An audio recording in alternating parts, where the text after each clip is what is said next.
Now turns to Part 3.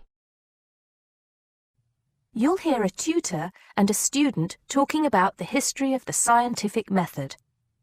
First, you have some time to look at questions 21 to 25.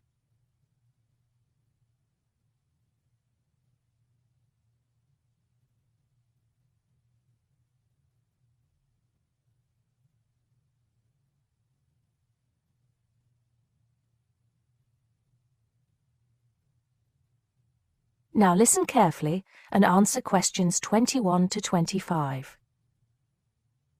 Hello, Simon. Come in. Take a seat. Now, I wanted to talk to you about your assignment. Yes, the one on the scientific method. That's right. I just wanted to see how you were getting on.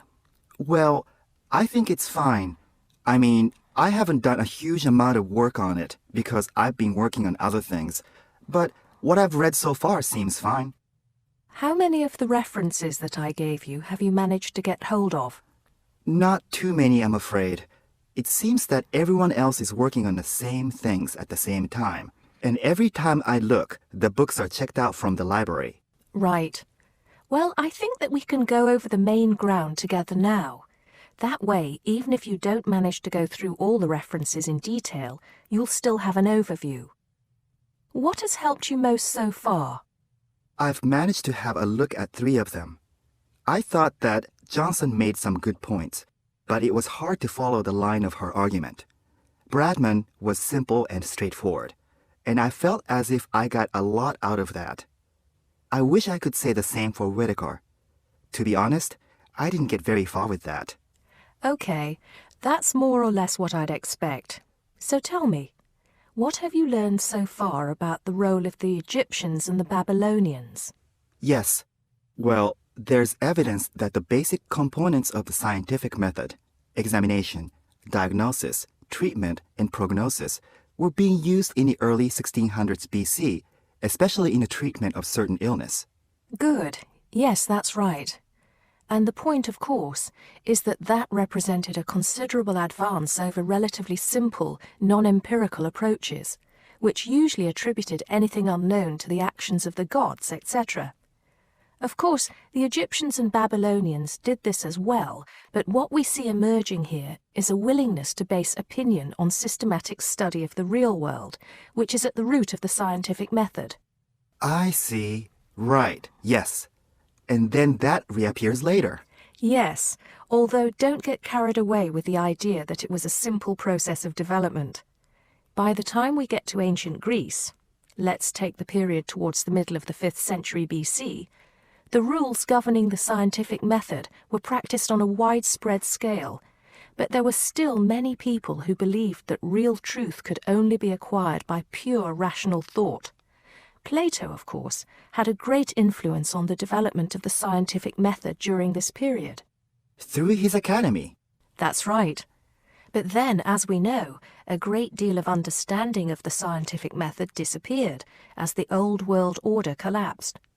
It wasn't until the Middle Ages, sometime before the 11th century, that several versions of the scientific method emerged from the medieval Muslim world, all of which stressed the importance of experimentation in science. Right. I think I've got the historical timeline. Before you hear the rest of the conversation, you have some time to look at questions 26 to 30.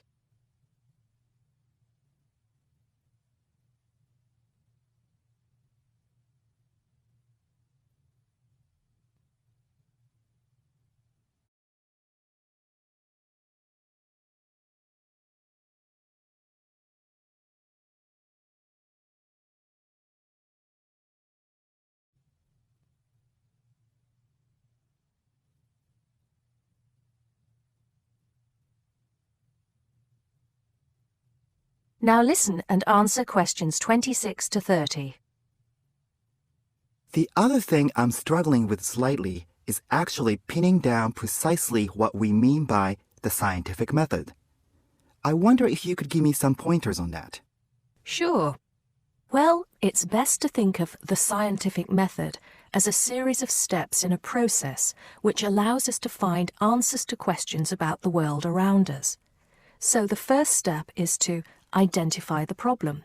What is it that you want to know or explain? And then I think the next step is designing an experiment. But you can't design an experiment unless you know what you want your experiment to tell you. Oh, yes. You need to form a hypothesis to be tested before you design the experiment. So there's a very clear relationship between hypothesis and experiment. Having designed the experiment, then of course you go on to carry out the experiment.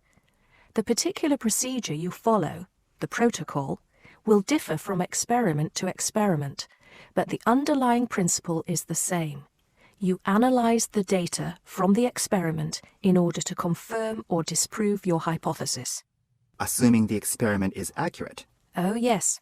If there's anything unusual about the data, or if the results are at all surprising, then you need to ask yourself whether the experiment could be flawed and whether the data could be unreliable. If the answer is yes, then it may be necessary to modify the experiment and go through the process again. So, once you have reliable, valid results, Then the final step is to communicate them. The wider scientific community needs to know about the results, and publication in journals is the accepted way. okay, I think I've got the basics. It's going to get more complicated as we begin to look at some people who have criticized the scientific method. So you need to make sure that you understand things up to this point. Let me know if you have any further problems with it. That is the end of Part 3. You now have half a minute to check your answers.